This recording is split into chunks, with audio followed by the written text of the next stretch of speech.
Buenas tardes. Me concentraré en la educación, un sector con muchos paralelos con los sectores que hemos venido conversando aquí y con algunas especificidades. Voy a examinar primero el por qué la autoridad de gobierno es importante, la intervención del Estado en la educación. En segundo lugar, y esto es lo principal, cuáles son las principales inquietudes con estos acuerdos en la comunidad de educación, o sea, control de calidad, espacio de políticas, la razón de ser de la negociación, y ahí concluyo. ¿Por qué es importante para el Estado intervenir en la educación de buena calidad para todos? Bueno, en primer lugar, hay un hecho, y es que la educación es uno de los derechos sociales y humanos más importantes, y esto de por sí solo es una razón de ser para la intervención del Estado. Cada vez más la investigación nos demuestra que la educación también tiene elementos importantes externas para la sociedad. Por ejemplo, con mayor educación hay más compromiso, hay cambio de actitudes y comportamientos que favorecen la cohesión social, mejor investigación, que por lo general permite mejor salud, supervivencia de los niños, menos delito y una tasa mayor de productividad y de crecimiento económico. Al mismo tiempo, hay un consenso de que la educación por sí sola no es suficiente, no es solo tener niños en la escuela y los años de educación, sino que la calidad que se les ofrezca tenga buena calidad. Y creo que es esencial para comprender algunos de los argumentos de AGCS y TISA. El hecho de que la educación es un derecho humano básico tradicionalmente apoya la idea de que hay una intervención de política pública fuerte en proporcionar la educación, la calidad, la evaluación y los gobiernos que promueven igualdad de oportunidades en educación para que todos se beneficien de los mismos servicios en materia de calidad, y apoyar el concepto de la educación como un bien público, no tanto como un servicio. Yo sé que esto quizás les parezca algo como una cuestión más filosófica, pero tiene sus repercusiones políticas. Hace unos años asistí al Congreso de la UNESCO sobre la educación superior, y el resultado de esta conferencia fue un comunicado, una declaración. Yo participé como observador en el debate de los miembros de la UNESCO sobre este documento. En primer borrador decía que el comercio de servicios es una manifestación de globalización que ha llevado a una gran inquietud en la comunidad académica, en particular con el AGCS bajo la OMC. Los Estados miembros no deberían contemplar la educación superior como transacción comercial. Esto generó mucho debate y en el comunicado final se borró. O sea, algunos países europeos, Estados Unidos, se opusieron a los países latinoamericanos que querían incluir esto. Como resultado de esta transacción, se hablaba de que la educación era un bien público, pero lo más importante de esto desapareció. La mayoría de las voces públicas critican TISA y AGCS, otros apoyan y dicen que el comercio de servicios puede ayudar a mejorar la calidad. Después de hacer investigaciones, lo que he encontrado, el argumento es una transposición sin crítica de la idea de libre comercio. O sea, los compromisos quieren decir habrá más competencia producirá mayor productividad y atraerá la inversión extranjera, y esto permitirá crear una capacidad de educación de alto nivel, sobre todo en países pobres.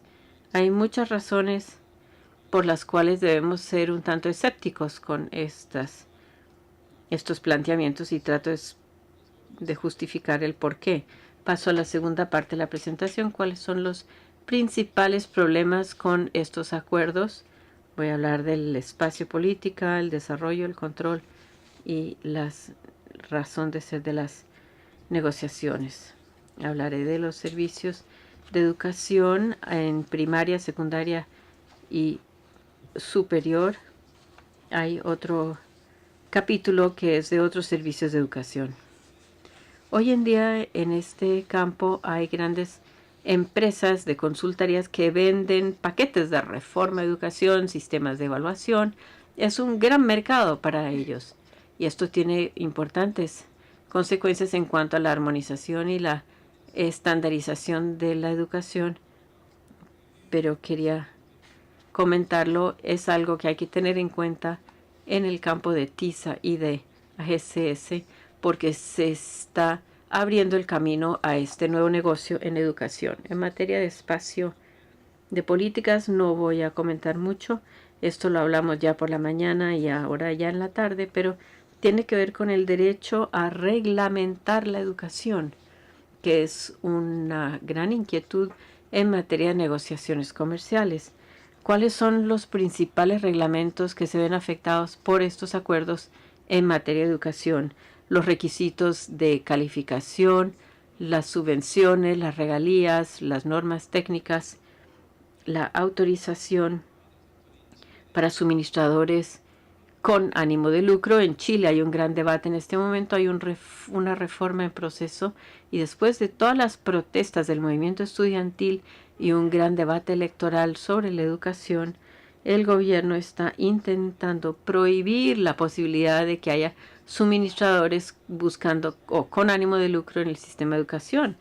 Sabemos que Chile es un país muy amigo del libre comercio, tiene muchos compromisos en acuerdos y también en AGCS. Y quién sabe si al prohibir estos suministradores con ánimo de lucro, si se va a erigir en un obstáculo para el comercio. Lo importante es que las decisiones de reglamentación en este contexto son esenciales para definir los servicios y hay un consenso diciendo que todo esto es muy delicado, muy sensible y debe tomarse a nivel de gobiernos democráticos o de organizaciones internacionales con el mandato de la educación que en el fondo le corresponde a la UNESCO. Las cuestiones de calidad tienen mucho que ver con el espacio de políticas. El artículo 6 sobre la reglamentación nacional es algo que conocemos. Las normas y reglamentos pueden examinarse en base a la interpretación que se le dé, que puede ser una carga innecesaria para el comercio internacional, y se requiere un mecanismo muy pesado de calidad y se podría cuestionar y desafiar en el contexto de la OMC. Específicamente, hay una inquietud en el mundo en vías de desarrollo porque la mayoría de los países en vías de desarrollo no han elaborado aún un mecanismo de garantía de calidad. Por ejemplo,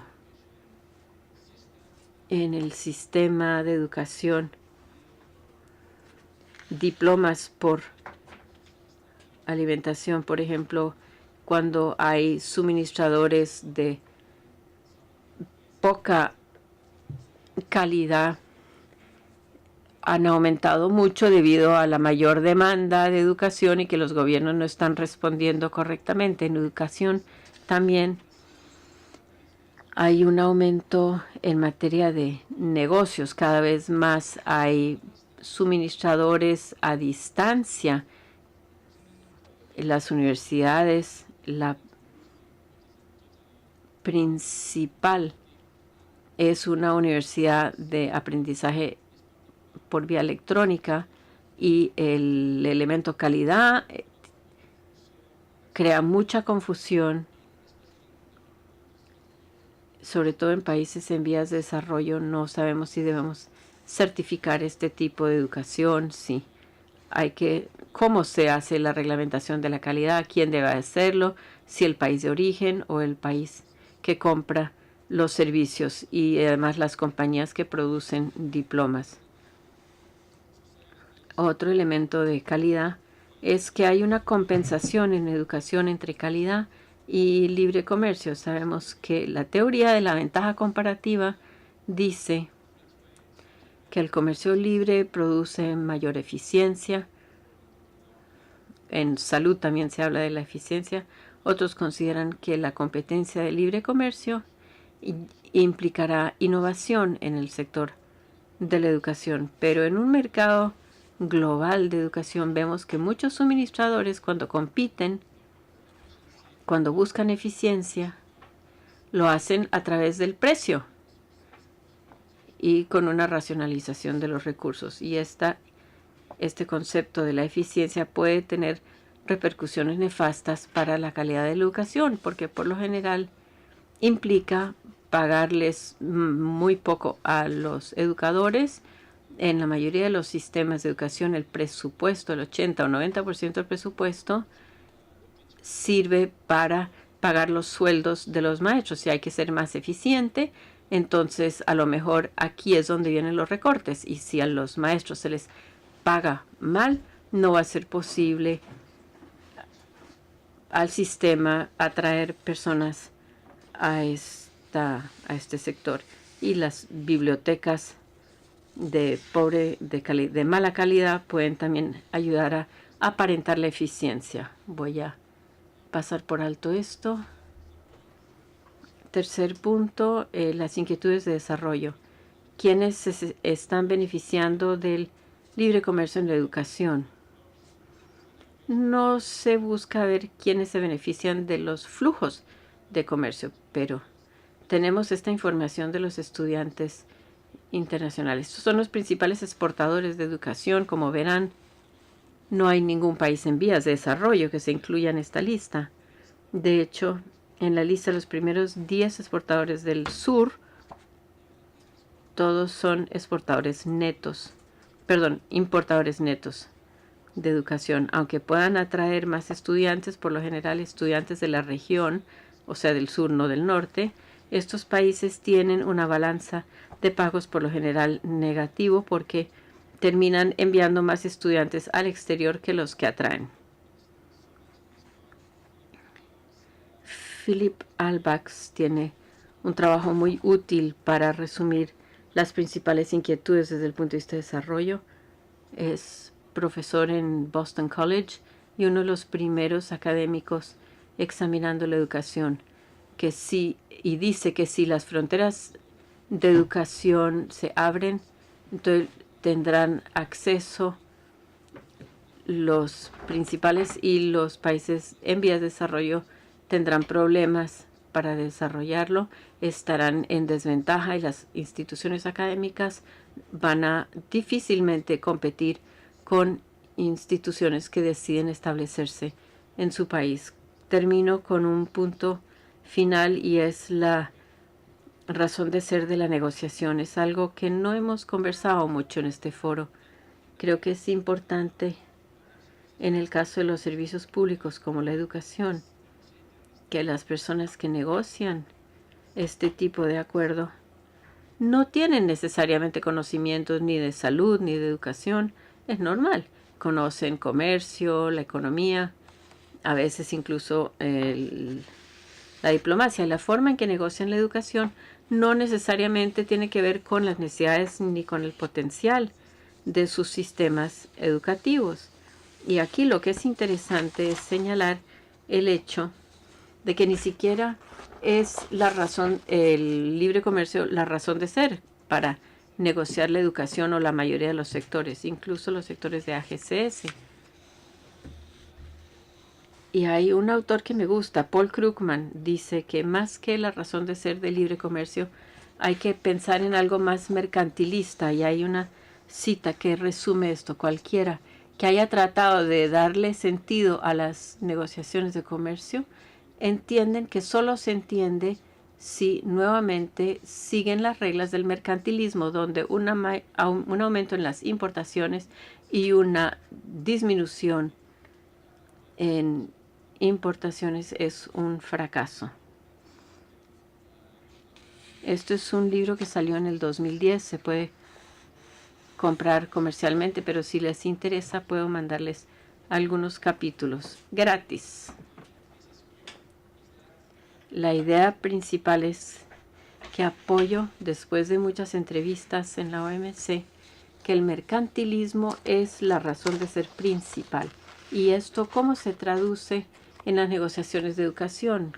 Pues en la idea de que la educación es una ficha de negociación.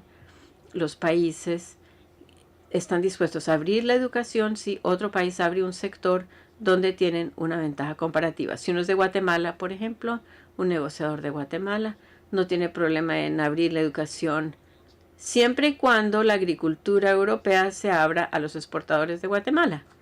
Tengo muchas citas en entrevistas que reflejan esta idea. Este es uno de un país que, bueno, no puedo decir, pero no importa. Siempre consideramos que los servicios son una ficha de negociación. Fue muy abierto, no lo escondía. Podemos conceder si nos dan algo a cambio. Esa es nuestra lógica para negociar los servicios.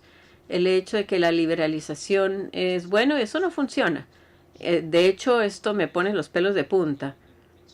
Aquí ni siquiera los predicadores creen en esto.